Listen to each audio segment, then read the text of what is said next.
Happy Thursday, friends. You know, this year the United States turns 250 years old, and also so does the work that inspired its economic structure, which is The Wealth of Nations by Adam Smith, who is known as the father of economics, the father of capitalism, and one of my favorite economists.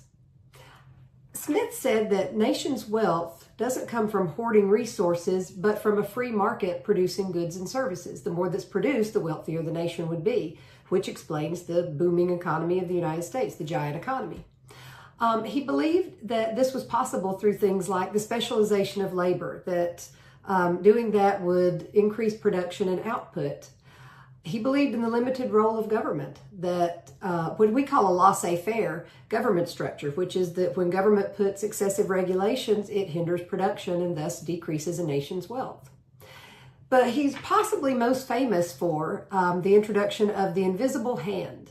Now, the invisible hand is just what he called market forces, and he called them that because market forces, such as supply and demand, have this invisible hand seemingly that guides them back to equilibrium and optimal efficiency.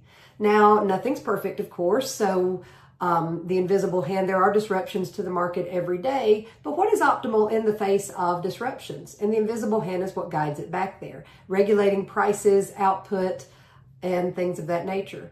Now, also, he believed that this came about through self-interest, that individuals and businesses' self-interest actually help the economy. And I love this theory because we're always told not to be selfish, but in this case, it's okay.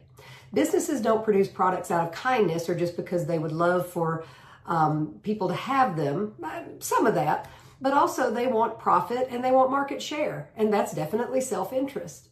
But consumers, on the other hand, they're not going to go buy products just so a business will do well because they just like it and want it to do well. They're going to buy products when they need them, when it's best for themselves. And they're going to wait till the price hits at a place where they can afford, which gets us, again, back to equilibrium, and that's optimal efficiency.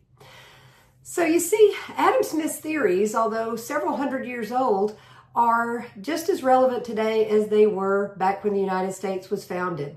I guess economics, like champagne and fine wine, gets better with age. Tomorrow's Friday. Let's go use our common sense.